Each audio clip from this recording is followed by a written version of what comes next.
ओम नमः सिद्धेभ्यो।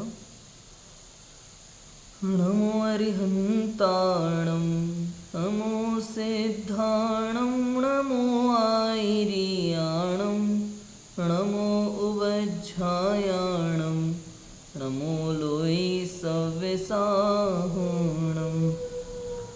मंगलमय मंगलकरण वीतराग विज्ञान नमो ताहि जाति भय अरहंतादि महान। करि मंगल करि हो महाग्रंथ करन को काज। जाते मिले समाज सब पावे निज पद राज। बहुविधि मिथ्या गहन करी मलिन भयो निज भाव। ताको होत अभाव है सहज रूप दर्शाओ। आचार्य कल्प पंडित टोडरमल जी द्वारा विरचित यह मोक्ष मार्ग प्रकाशक ग्रंथ है। 5वां अध्याय हमारा चल रहा है विविध मत समीक्षा, जिसमें हमने देखा अद्वैत ब्रह्मा सर्वव्यापी जिन्हें लोक का कर्ता कहा जाता है उसका निराकरण किया। सृष्टि के अनादिपने की पुष्टि करने के पश्चात ब्रह्मा से कुल उत्पत्ति वगैरह का निषेध किया और अवतार मीमांसा का भी निषेध किया। फिर जो भक्ति योग और ज्ञान योग से मोक्ष मानते हैं उसकी चर्चा हमारे यहाँ चल रही है।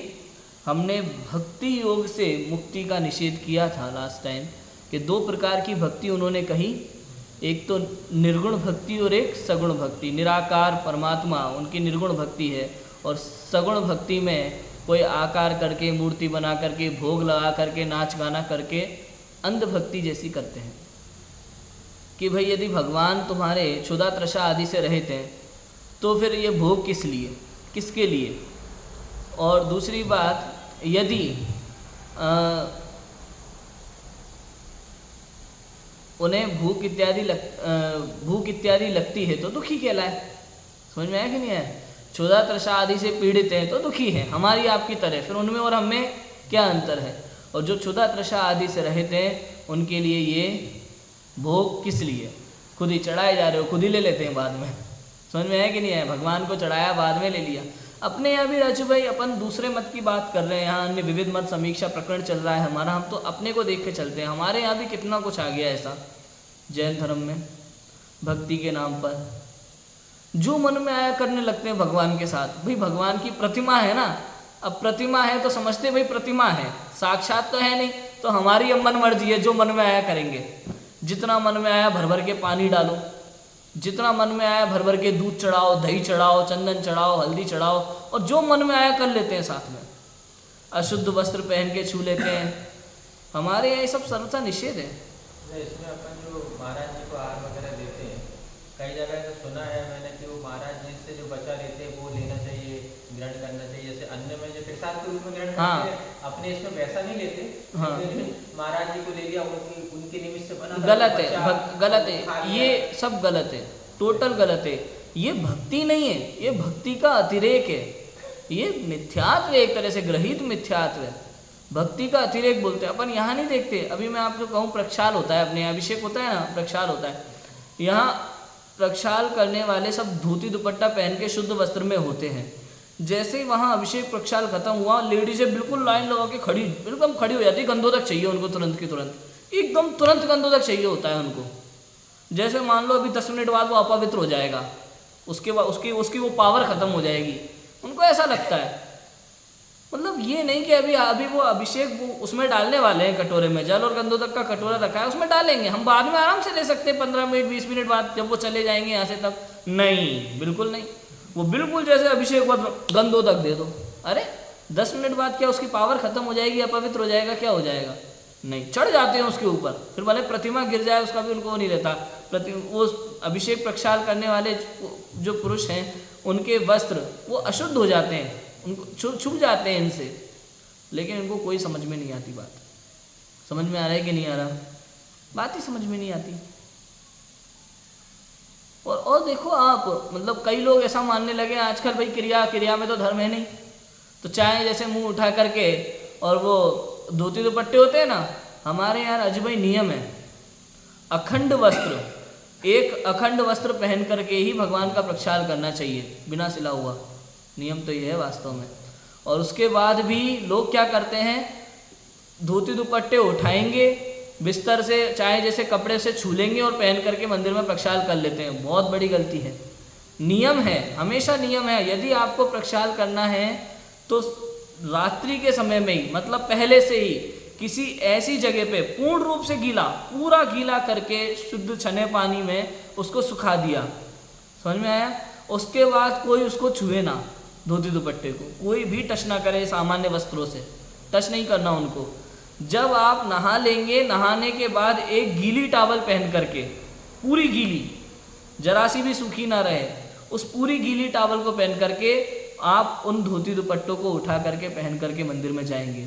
और इतना भी ध्यान रखना है, उसमें कोई पर्दा हो तो टच नहीं करें, कोई धागे की चीज़ है तो टच ना हो, पैर पोस अगर कपड़े वाला है तो उस पर पैर ना रखें। इतनी चीज़ों का ध्यान रखना पड़ता है।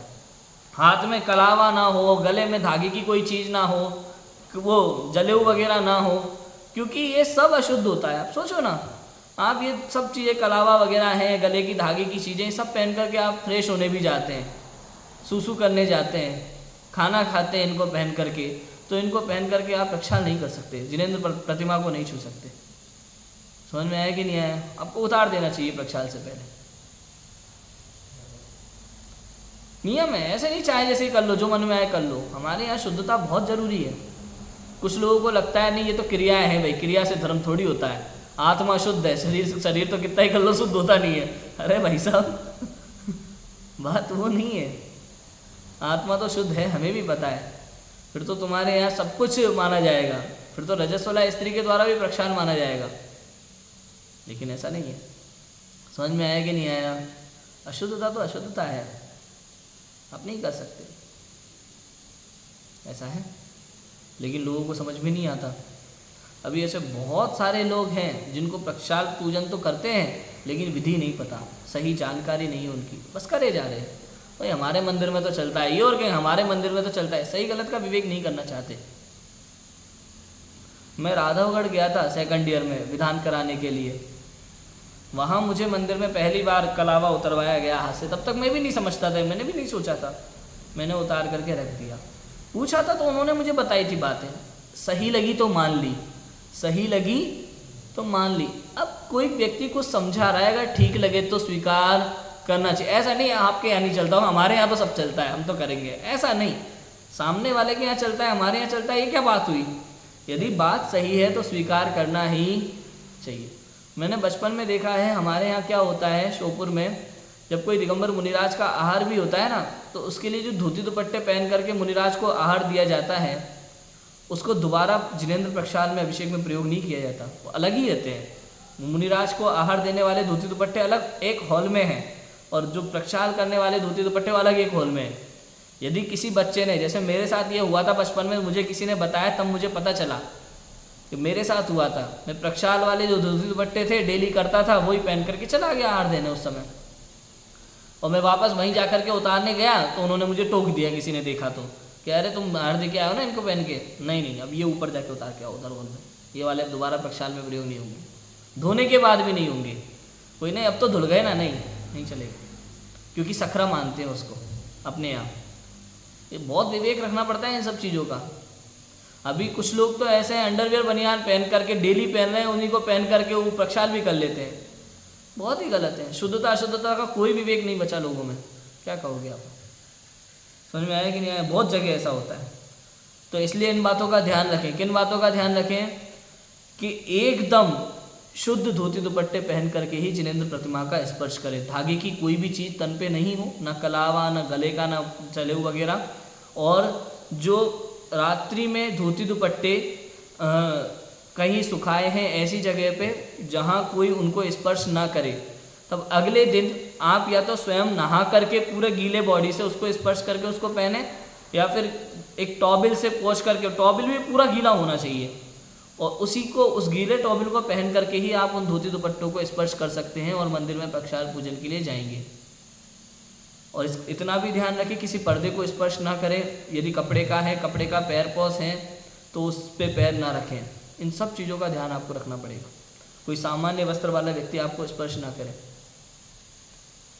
ऐसे नहीं अशुद्ध वस्त्र चाहे जैसे अपन चाहे जैसे कपड़ों से छू लिया और पहन के चल गए, ये नहीं चलेगा।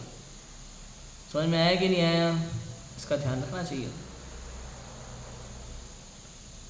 और लोग तो पता नहीं और क्या क्या करते हैं हमारे यहाँ, तो नाचना गाना इसी को भक्ति मानते हैं वास्तव में। अर्घ चढ़ा दिया, गोला चढ़ा दिया, भाई नारियल चढ़ा दिए, दीपक लगा दिया, यही भक्ति है उनके लिए।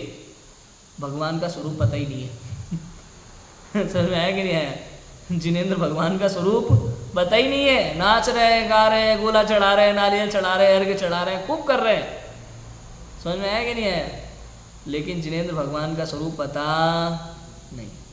अरिहंत क्या होते हैं, सिद्ध क्या होते हैं, आचार्य उपाध्याय साधु का स्वरूप क्या है, पता ही नहीं है। पर जयकारे लगाए जा रहे हैं, जयकारा गुरुदेव का, जय जय गुरुदेव, इसी में जिंदगी चले, यही भक्ति है उनके लिए बस। और हमारे यहाँ कहा है भाई बिना स्वरूप जाने भक्ति होती नहीं है।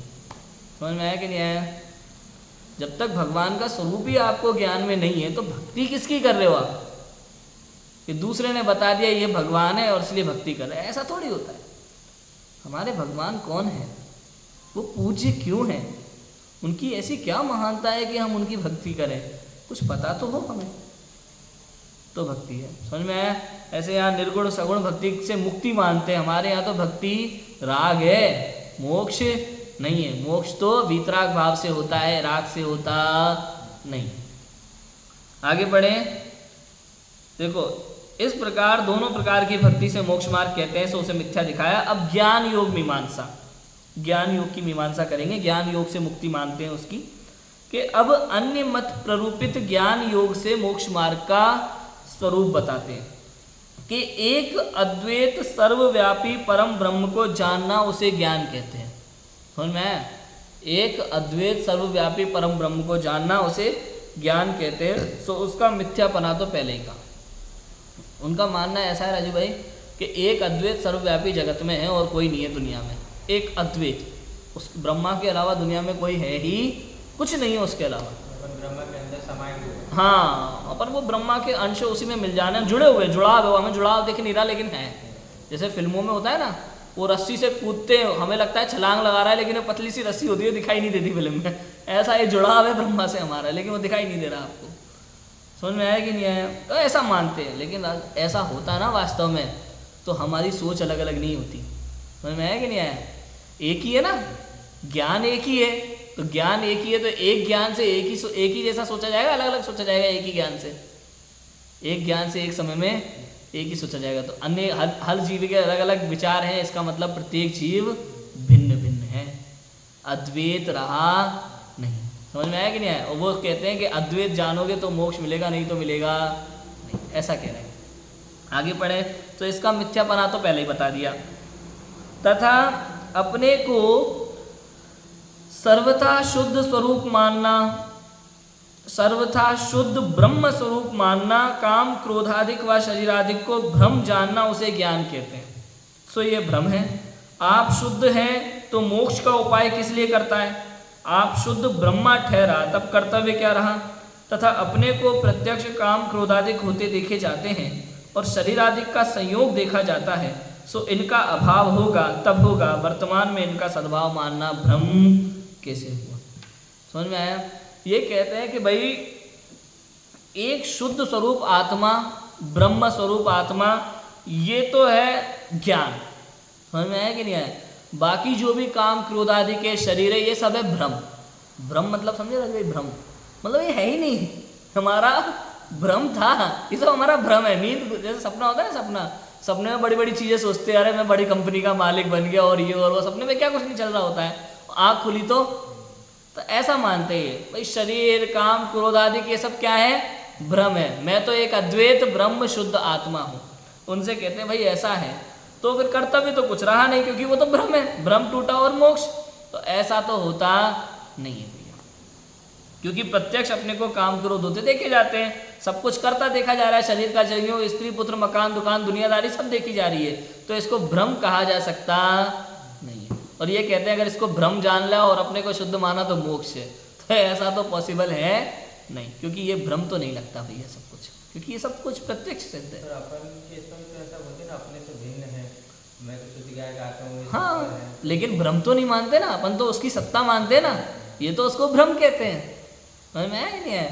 और अपने यहाँ प्रत्येक कथन सापेक्ष है, इनके यहाँ तो सर्वथा है। आई बात समझ में? ऐसा है। फिर कहते हैं देखो, मोक्ष का उपाय करना भी भ्रम है। जैसे रस्सी तो रस्सी है, उसे सर्प जान रहा था सो भ्रम था, भ्रम मिटने पर रस्सी ही है। उसी प्रकार आप तो ब्रह्म है, अपने को शुद्ध जान रहा था सो भ्रम था, अशुद्ध जान रहा था सो भ्रम था। भ्रम मिटने पर आप ब्रह्मा ही हैं, सो ऐसा कहना मिथ्या है। यदि आप शुद्ध हो और उसे अशुद्ध जाने तो भ्रम है, और आप काम क्रोधादि सहित अशुद्ध हो रहा है, उसे अशुद्ध जाने तो भ्रम कैसे होगा? शुद्ध जानने पर भ्रम होगा, सो झूठे भ्रम से अपने को शुद्ध ब्रह्मा मानने से क्या सिद्धि है? मतलब अपने को शुद्ध भी मानता है और अशुद्ध भी मानता है। समझ में आया कि नहीं आया? और कभी कभी कहता है कि ये जो काम क्रोधादि है ये सब भ्रम है। समझ में आया कि नहीं आया? ये सब क्या है? अपने को तो अशुद्ध जान रहा था और काम क्रोधादि को जान रहा था भ्रम, ये मिथ्या है। इसको मोक्ष मार्ग मानता है, सो ये मिथ्या है। अपने यहाँ जैन दर्शन में क्या है ऐसा? अपने को माना कि ये तो है मैं शुद्ध परमात्मा। समझ में आया कि नहीं आया? मैं तो हूँ शुद्ध परमात्मा, और काम क्रोध आदि क्या है? ये है अशुद्धता, और ये जब तक ये अशुद्धता मुझसे जुड़ी हुई है तब तक मैं भी अशुद्ध हूँ इस समय। अपने यहाँ तो ये है। समझ में आया कि नहीं? अशुद्ध निश्चय नहीं से रागादि का कर्ता कहा कि नहीं कहा? जीव को सर्वथा है, सर्वथा कोई कथन नहीं है, सापेक्ष कथन है हमारे यहाँ। तो अशुद्ध निश्चय नहीं से रागादि का करता है, एक देश शुद्ध निश्चय नहीं से एक देश शुद्ध निर्मल पर्याय का भी करता है, परम साक्षात शुद्ध निश्चय नहीं से केवल ज्ञान आदि भावों का भी करता कहा जीव को, पूर्ण भावों का, पूर्ण निर्मल भावों का। और परम शुद्ध निश्चय नहीं से अकर्ता भी कहा पूर्ण रूप से। समझ में आया कि नहीं आया? लेकिन इनके यहाँ तो क्या कह दिया? सर्वथा। अपने को या तो शुद्ध मान या फिर अशुद्ध मान या फिर भ्रम मान। लेकिन ये कहता है क्या कि आप तो ब्रह्मा हैं, अपने को अशुद्ध जान रहा था सो भ्रम था। अभी तक अपने को शुद्ध आत्मा को क्या जान रहा था? अशुद्ध जान रहा था, सो ये भ्रम था। भ्रम मटने पर आप ब्रह्म ही हो, शुद्ध हो, सो ऐसा कहना मिथ्या है। यदि आप शुद्ध हो और उसे अशुद्ध जाने तो भ्रम है। समझ में आया कि नहीं आया? यदि आप शुद्ध हो और उसे अशुद्ध जाने तो भ्रम है, और आप काम क्रोधादि सहित अशुद्ध हो रहा है, उसे अशुद्ध जाने तो भ्रम कैसे होगा? आप शुद्ध हो राजू भाई, आप अपने को अशुद्ध जानो तो भ्रम है, ये कह रहे हैं। और काम क्रोधादि सहित अशुद्ध हो रहा है, उसे अशुद्ध जानो तो भ्रम कैसे होगा? मतलब मैं शुद्ध आत्मा हूँ, चैतन्य परमात्मा हूँ, मैं अपने को शुद्ध जानूँ तो भ्रम नहीं है। समझ में आया कि? लेकिन काम क्रोधादि सहित शुद्ध जानूँ तो भ्रम है। समझ में आया कि नहीं आया?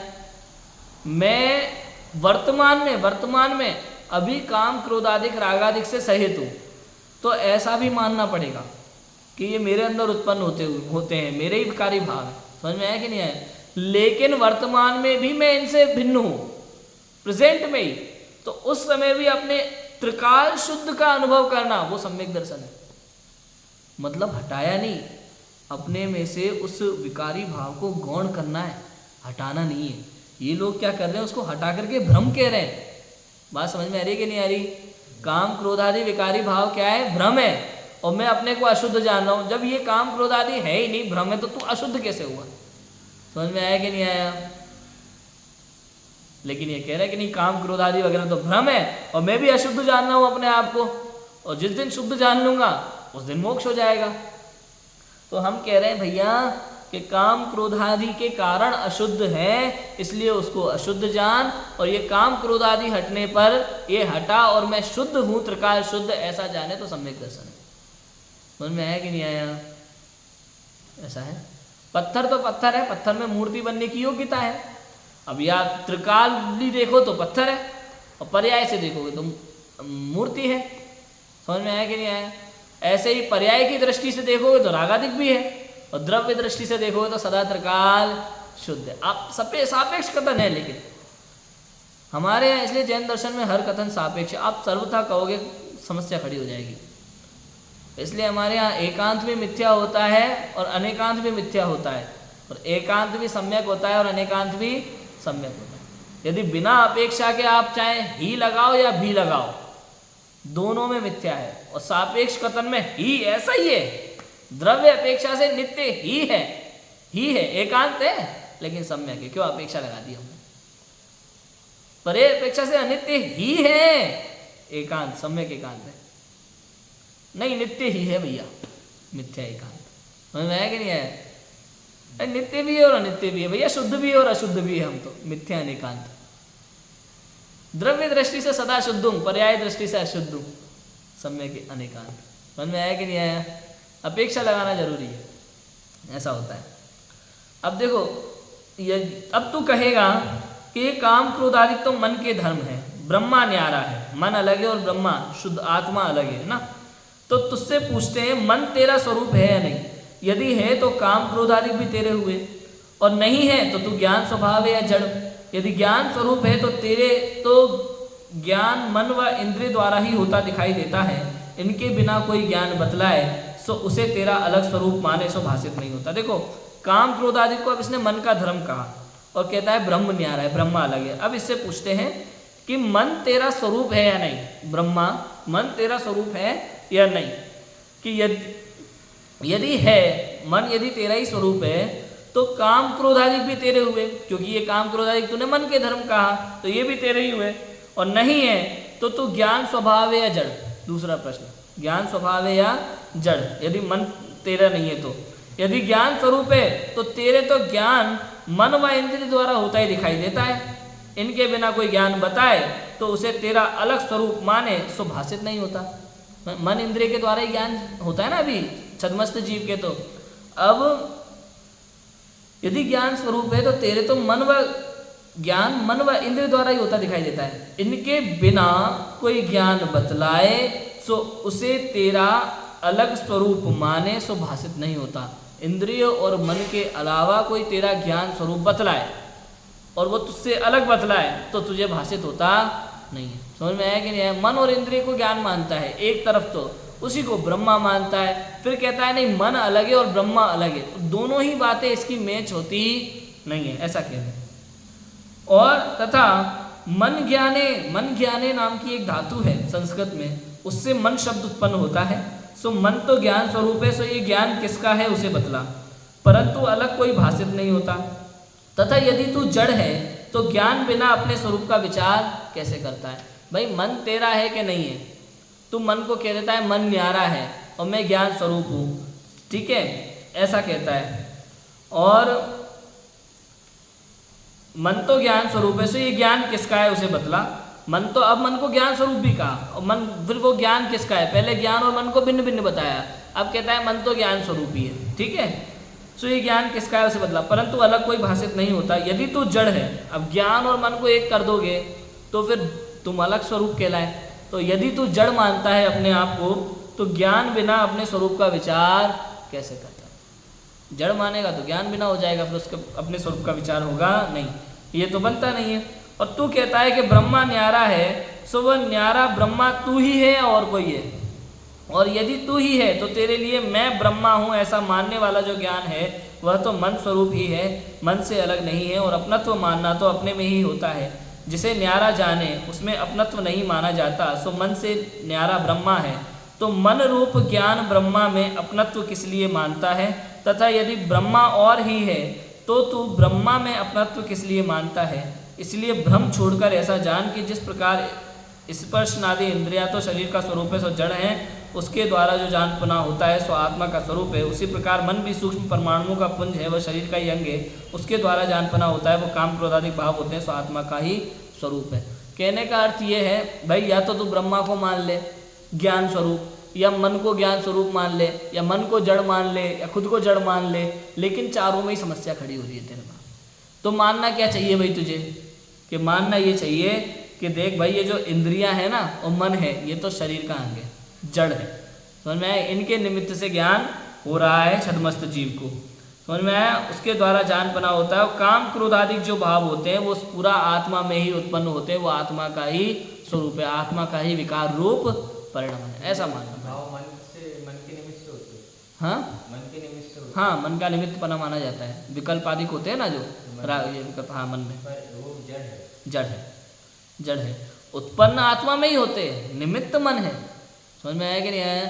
जैसे स्पर्शन आदि में भी जो इंद्रिया निमित्त निमित्त बन रही है ना जानने में, ऐसे ही जो विकल्प उत्पन्न होते हैं ना तरह तरह के, उसमें मन निमित्त होता है ऐसा। इसलिए द्रव्य मन भाव मन 2 प्रकार के मन कहे, द्रव्येंद्रिया भावेंद्रिया, इस प्रकार की चर्चा की है अपने यहाँ शास्त्रों में।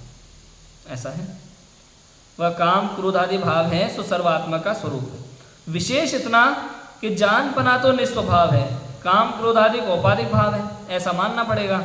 जानपना तो क्या है, निस्वभाव है ज्ञान, और काम क्रोध आदि औपाधिक भाव है, आत्मा का ही, आत्मा ही स्वरूप परिणमित हो रहा है, उनसे आत्मा अशुद्ध है।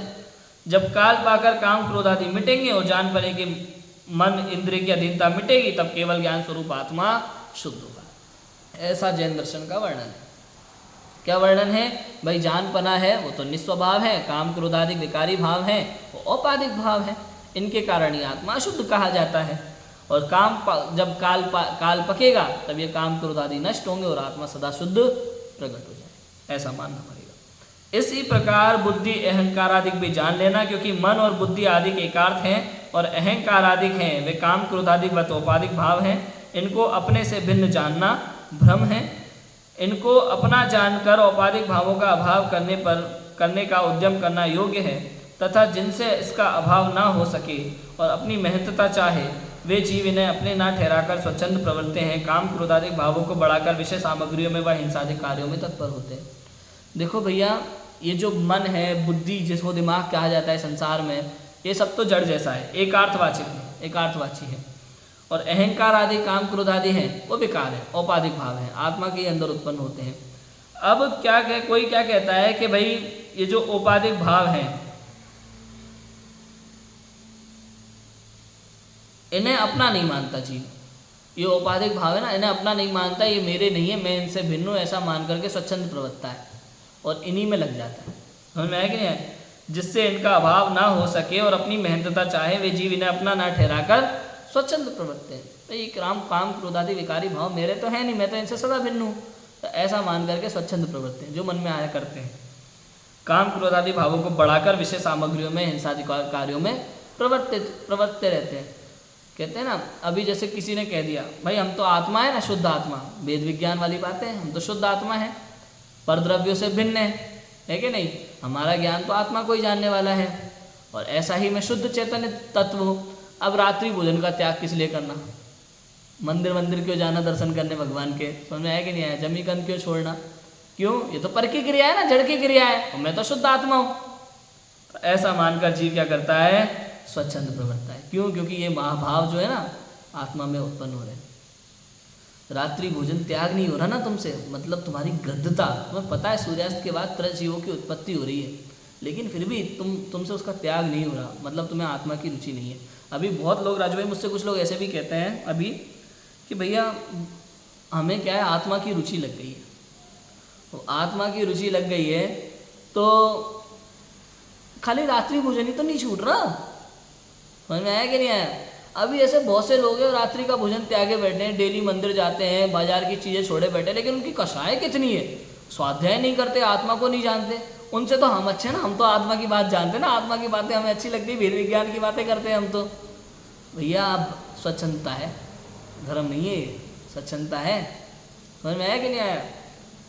यदि आपका रात्रि भोजन का त्याग नहीं है ना, तो आपको आत्मा की सच्ची रुचि नहीं है, 100% नहीं है। कि कैसे भैया, ऐसा कैसे, आत्मा का रात्रि भोजन के त्याग से क्या संबंध है, क्योंकि रात्रि भोजन के त्याग में अनंत त्रस्त जीवों की हिंसा होती है, मांसाहार के समान है वो।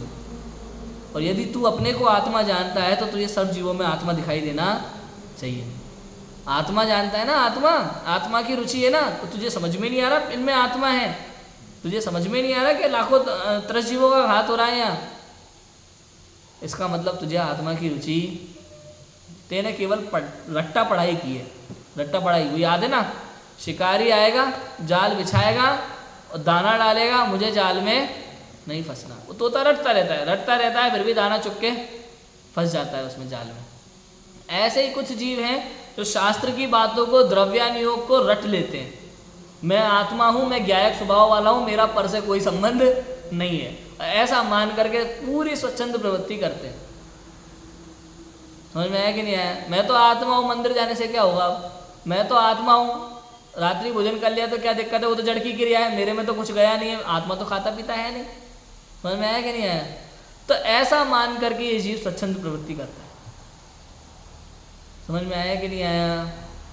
ऐसा है, हमारे यहाँ ऐसा होता है, जैनों में ऐसा होता है। ऐसे स्वच्छंद प्रवृत्ति करने वाले बहुत लोग हैं, जो मन में आया कर रहे हैं। मैं आत्मा हूँ, समय सार पढ़ रहे हैं और रात को पिज्ज़ा बर्गर खा रहे हैं। मैं आत्मा हूँ ना, मैं तो शरीर की क्रिया है, वो तो मुझे में थोड़ी लगा। ऐसा मान के कर रहे हैं, जो मन में आया वो कर रहे हैं। तो मैं ऐसा भी होता है। तो इसलिए लिखा कि जिनसे इसका अभाव ना हो सके, लिखा इनको अपना जानकर लिखा, देखो काम क्रोधादिवत औपाधिक भाव हैं, इनको अपने से भिन्न जानना भी भ्रम है। अपने से भिन्न जानना भ्रम है। कब कब कब? सर्वथा शुद्धोपयोग के काल में तो भिन्न ही है। समझ में आया कि नहीं है? निर्विकल्प अवस्था के काल में ये भिन्न है, लेकिन अभी वर्तमान अवस्था में, अभी तो शुभोपयोग की या अशुभोपयोग की दशा है ना, इस काल में तो उन्हें अपना मानना पड़ेगा। समझ में आया कि नहीं आया? मेरे अंदर उत्पन्न हुए ना, तो मेरे ही।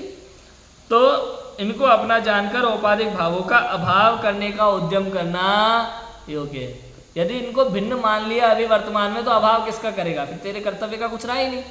लेकिन इनको औपाधिक भावों का अभाव करने का उद्यम करना योग्य है। ये सब उपदेश शैली है, ये सहज होता है पूरा, है ना।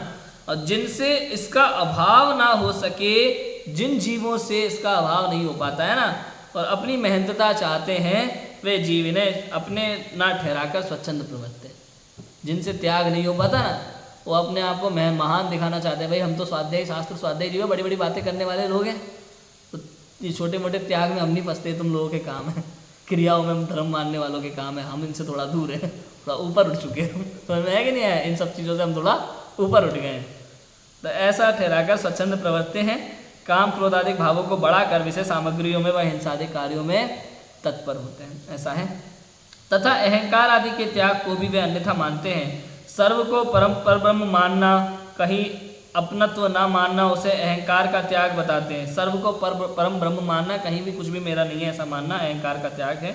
सो मिथ्या है, क्योंकि कोई आप है, वह कोई आप है या नहीं, यदि है तो आप में अपनत्व कैसे माने? यदि आप नहीं है तो सर्व को ब्रह्म कौन मानता है? इसलिए शरीरादिक पर में अहम बुद्धि ना करना, वहाँ कर्ता ना होना, सो अहंकार का त्याग है। अपने में अहम बुद्धि करने का दोष नहीं है। ये सबको ब्रह्मा मान लेता है ना, तो किसी में भी अहंकार का भाव नहीं रखना, कुछ मेरा नहीं है, सब ब्रह्मा। समझ में आया कि नहीं आया? तो इसमें भी दोष है, क्योंकि उसने अपने स्वरूप को जाना नहीं। ऐसा है।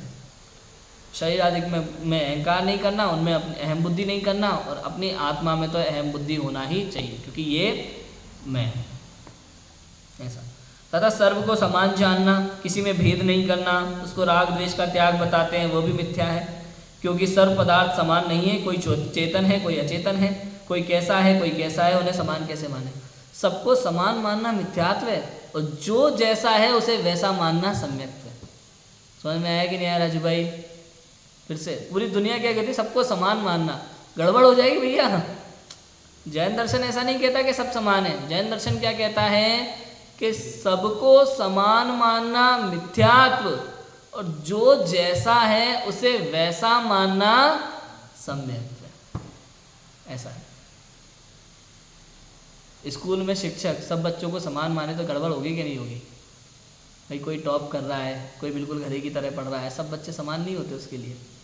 कि सब समान होते हैं? कि सब समान होते हैं उसके लिए? जो नहीं पढ़ता उसे घर ही जानते हैं वो, और जो पढ़ता है उसे होशियारी जानते हैं। दोनों समान है उसके लिए। लेकिन अगर तुम जैसे कह रहे हो वैसे समान मानेगा ना, तो सभी बच्चे चाहे पढ़े नहीं पढ़े, सबको एक जैसे नंबर देना पड़ेंगे उसे, सेम टू सेम, वरना भेदभाव कहलाएगा। भेदभाव नहीं करते ना शिक्षक। तो भाई तुम उसको 100 में से 99 दे रहे, हमें 3 दे रहे, ऐसा कैसे? जिसका जितना है उसको वैसा। भेदभाव नहीं करना, इसका नाम है। समझ में आया कि नहीं आया? तो सर्व को समान जानना, किसी में भेद नहीं करना, उसको राग द्वेष का त्याग बताते हैं।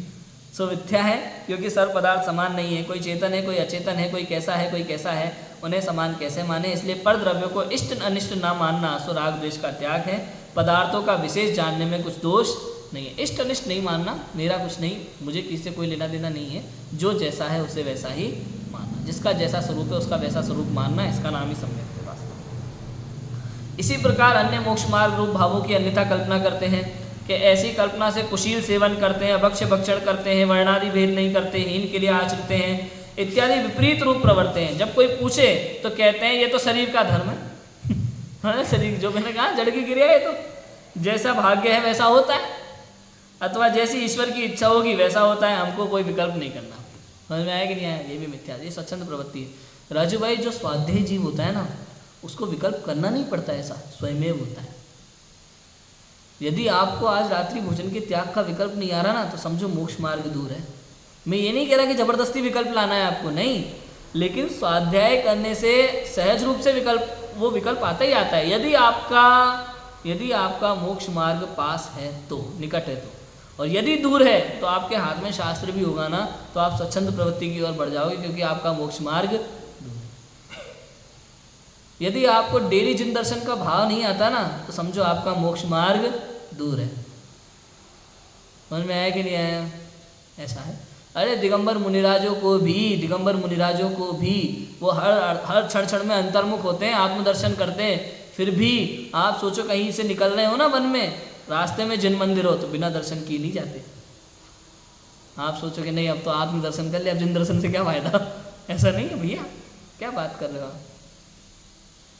ऐसा है। क्लियर है कि नहीं है?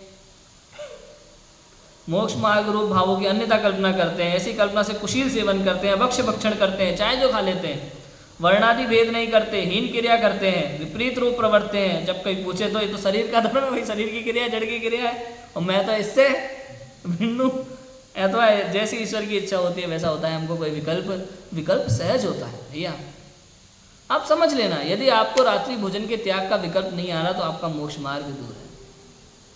देवसास गुरु का समागम मिलने के बाद भी यदि आपको जिन दर्शन का भाव नहीं आता तो मोक्ष मार्ग दूर है। जैन कुल में उत्पन्न होने के बाद भी, जिन दर्शन मिलने के बाद भी यदि आपसे कंदमूल इत्यादि का त्याग नहीं होता, वृक्ष भक्षण का त्याग नहीं होता, तो मोक्ष मार्ग, इतना समझना, बस ये समझना है, केवल समझने की बात है और कुछ नहीं। जीव कौन से गुण स्थान में, कौन से पर्याय में, किस समय उसके क्या विकल्प भाव हैं, उस भाव का क्या फल है, ये ऐसे ही समझ में आता है। यदि ये जीव रात्रि भोजन करता है तो इसका मोक्ष मार्ग दूर है। आप सोचोगे नहीं आत्मा की बात तो सुन रहा है, नहीं सुन रहा, रट ली उसने, बस समझ में आया कि नहीं आया?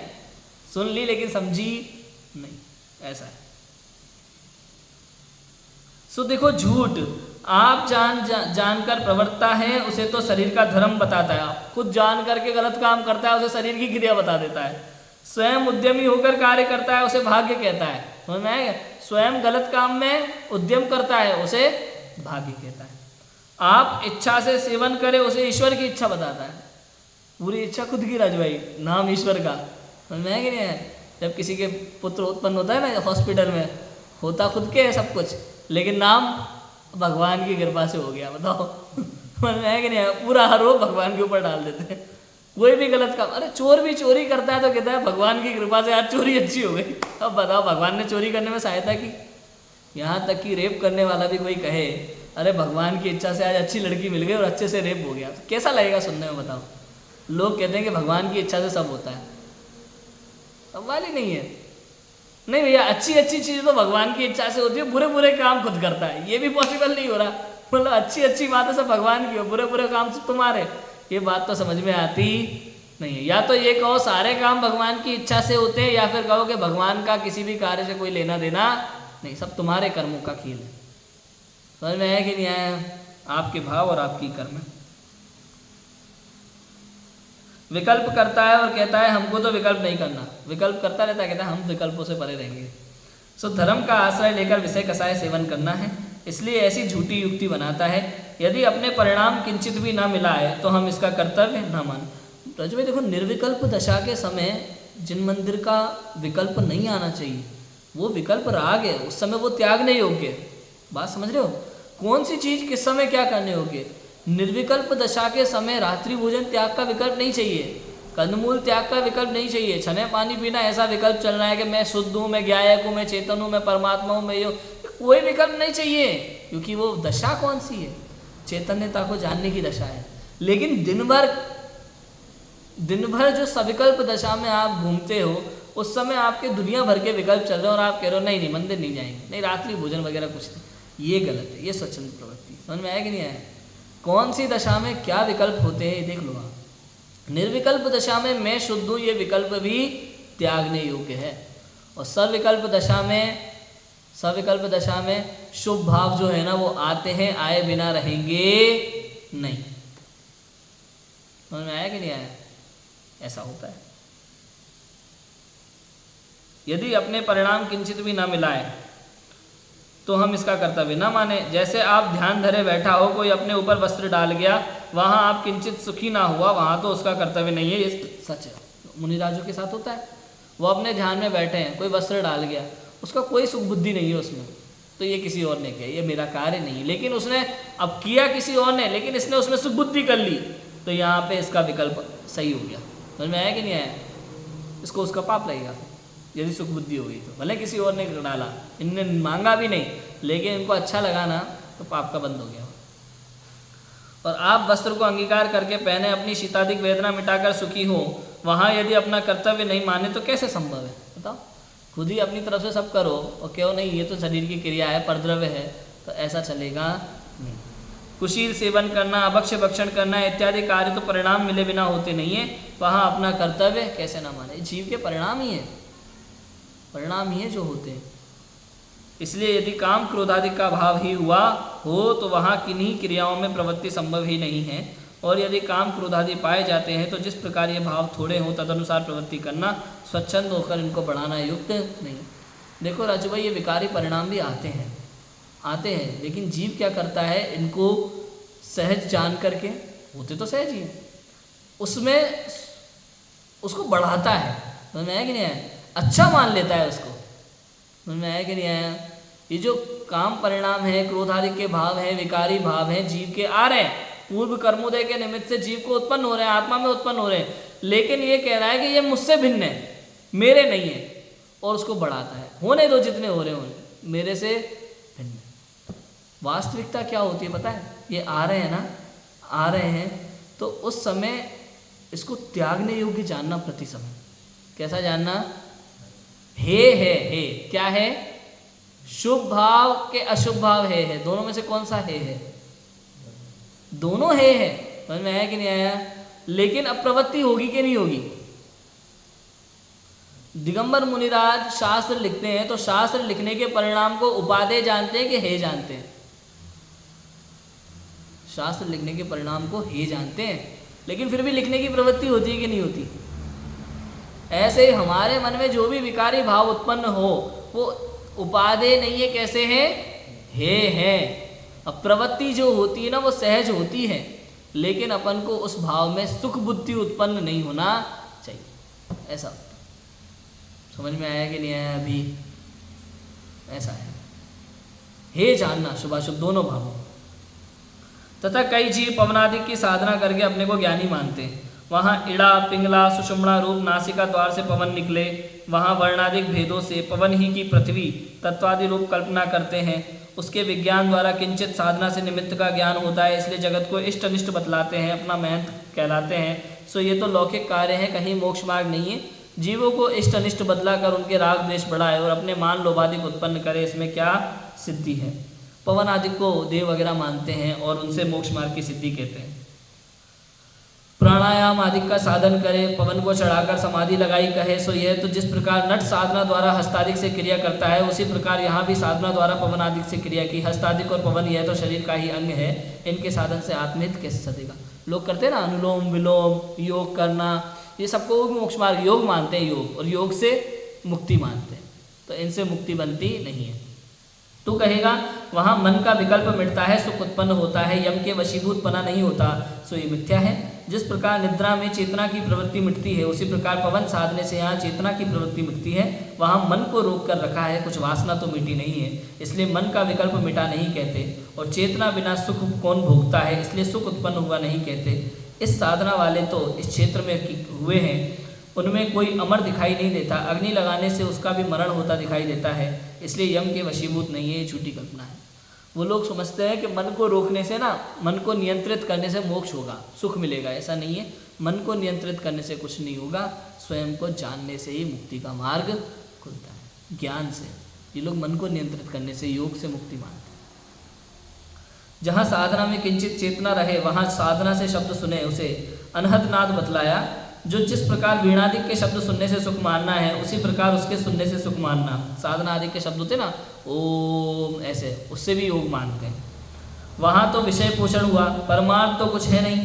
तथा पवन के निकलने प्रविष्ट होने में सोहम ऐसे शब्द की कल्पना करके उसे अजपा जाप कहते हैं। सो जिस प्रकार तीतर के शब्द में तू ही शब्द की कल्पना करते हैं, कहीं तीतर अर्थ का अवधारण कर ऐसा शब्द नहीं कहता, उसी प्रकार यहाँ सोहम शब्द की कल्पना है। कुछ पवन अर्थ अवधारण करके ऐसे शब्द नहीं कहते। तथा शब्द के जपने सुनने से ही तो कुछ फल प्राप्ति नहीं है, अर्थ का अवधारण करने से फल की प्राप्ति होती है। कई तरह के संगीत सुन करके उससे योग मानते हैं। पवन चल रही ना, साए साए साए, तो उसमें सोहम, ओम, कभी ऐसे ऐसे शब्दों का उसमें फील करते हैं और उससे मुक्ति मानते हैं, उसे योग मानते हैं। समझ में आया कि नहीं आया? इस तरह के शब्दों को। सोहम शब्द का तो अर्थ है कि सो मैं ही हूँ। यहाँ ऐसी अपेक्षा चाहिए कि सो कौन, तब उसका निर्णय करना चाहिए, क्योंकि तत् शब्द को और यत् शब्द को नित्य संबंध है, इसलिए वस्तु का निर्णय करके उसमें अहम बुद्धि धारण करने में सोहम शब्द बनता है। ये लोग क्या करते हैं, हवा वगैरह से शब्द बनते हैं, उसको संगीत की तरह सुन करके और बस आनंद लेते हैं, उसका स्वरूप नहीं जानते। मतलब शब्द का मीनिंग क्या है वो भी नहीं समझते, रटे जा रहे हैं। अभी कई लोग आपने यहाँ भी मंत्र दे दो, सहजानंद स्वरूपो हम, रट रहे सहजानंद, सहजानंद का शब्द का मतलब ही नहीं पता, रटे जा रहे हैं, तो उससे कुछ होने वाला नहीं। उसको फील हो, अनुभव होना चाहिए ना भैया। ऐसे ही भक्ति पूजन में शब्द का अर्थ नहीं पता तो वो भक्ति नहीं है ही नहीं, पूजन है ही नहीं, रटे जा रहे हो। अर्थ पता होना बहुत जरूरी है हर चीज का। जैसे पुरुष आपको जाने, अपने आप को जाने, वहां सो मैं हूं ऐसा किस लिए विचारेगा?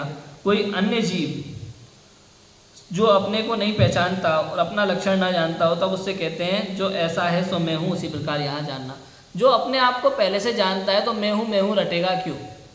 समझ में आया कि नहीं आया? किसी की शादी हुई भैया, शादी हुई, अब पत्नी को कितनी बार बताना पड़ेगा पति को, सुनो आज हमारी शादी हुई है, मैं कौन हूँ तुम्हारा पति, बोलोगी तो नहीं? कौन हूँ? पति। सुनो तुम मेरी पत्नी हो, मैं भूल जाऊँगा तो तुम मेरी कौन हो? पत्नी हो। सुबह सुबह, रात पूरी रात हो गई, बार बार हर 10 मिनट में 15 मिनट, तुम भूली तो नहीं ना? पति हूँ तुम्हारा, तुम मेरी कौन हो? पत्नी।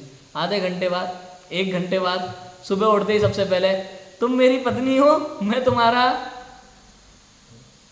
भाई जरूरत है क्या तुम्हारा रटने का? ऐसे ही सुनो मैं गायक हूँ मैं कौन हूँ?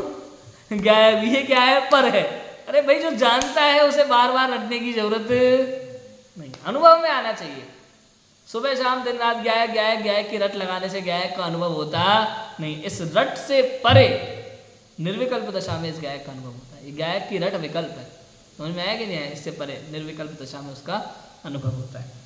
तो गायक गायक रटने से धर्म होता नहीं है, रटन त्यागने से धर्म होता है। समझ में आ गया कि नहीं आ गया? तथा कोई ललाट, भ्रमर और नासिका के अग्र को, ललाट माने माथा, भ्रमर, नाक इत्यादि नासिका और के अग्र को देखने के साधन तथा त्रिकुटी आदि का ध्यान हुआ कहकर परमार्थ मानता है। वहाँ नेत्र की पुतली फिरने से मूर्तिक वस्तु दिखी, उसमें क्या सिद्धि है? तथा ऐसे साधन से किंचित अतीत अनागत आदि का ज्ञान हो, विवचन सिद्धि हो, पृथ्वी आकाश आदि में गमनादिक की सिद्धि हो, शक्ति हो, व शरीर में आरोग्यतादिक हो, तो ये सर्वलौकिक कार्य हैं। देवादिक को स्वयं में भी ऐसी शक्ति पाई जाती है, इनसे कुछ अपना भला होता नहीं है। भला तो विषय कषाय की वासना मिटने पर ही होता है। यह तो विषय कषाय का पोषण करने के उपाय हैं, इसलिए सर्व साधन किंचित भी हितकारी नहीं है। इनमें कष्ट बहुत मरणादिक पर्यंत होता है, इनमें कष्ट बहुत मरणादिक पर्यंत होता है और हित सत्ता नहीं है। इसलिए ज्ञानी वृथा ऐसा खेद नहीं करते, कषाई जीव ही ऐसे साधन में लगे रहते हैं। आप समझो, अरे भाई ये योग की जो भी बातें ना, दौड़ना, भागना, एक्सरसाइज करना, योग करना, ये क्या कह रहा है कि विषय कषाई इनमें पड़े रहते हैं। ज्ञानी लोग इन चक्करों में फंसते नहीं, क्योंकि इन सबसे केवल शरीर आदि को स्वस्थ रखने का उपाय करता है जीव। और टोडरमल जी पहले ही कह चुके कि बाह्य उपाय है, ये सब क्या है? बाह्य उपाय है, और बाह्य उपाय झूठे हैं। समझ में आया? तो इससे कुछ अपना प्रयोजन, आत्महित का प्रयोजन सदता नहीं। तथा किसी को बहुत तपश्चरणादि द्वारा मोक्ष का साधन कठिन बताते हैं, किसी को सुगमता से ही मोक्ष हुआ कहते हैं। उद्धव आदि को परम भक्त कहकर उन्हें तो तप का उपदेश दिया कहते हैं, और वैश्यादिक को बिना परिणाम केवल नामादिक से ही तरना बताते हैं। कोई ठिकाना ही नहीं। किसी को कहते हैं बहुत तपस्या से मोक्ष होगा, और किसी को तो भगवान के मानने से ही मोक्ष हो जाता है, किसी को नाम लेने से ही मोक्ष हो जाता है। सबके अलग अलग तरीके बता रखे हैं मोक्ष के। सो ऐसा तो पॉसिबल है ही नहीं। मोक्ष का मार्ग तो एक ही हो सकता है, चाहे कोई भी हो, किसी के लिए भी हो। इस प्रकार मोक्ष मार्ग को अन्यथा प्ररूपित करते हैं। हमने निर्गुण सगुण भक्ति से मोक्ष मार्ग मानते हैं उसका निषेध किया, और ज्ञान योग से जो योग से मोक्ष को मानते हैं उसके विषय में चर्चा की, उसका निषेध किया। अब अन्य कल्पित मोक्ष मार्ग की मीमांसा है। अन्य लोग कैसे कैसे कल्पित मोक्ष मार्ग हैं उसकी मीमांसा करेंगे, उसकी चर्चा अपन करेंगे। अभी की बात को विराम देते हैं। ओम नमः सिद्धेभ्यो।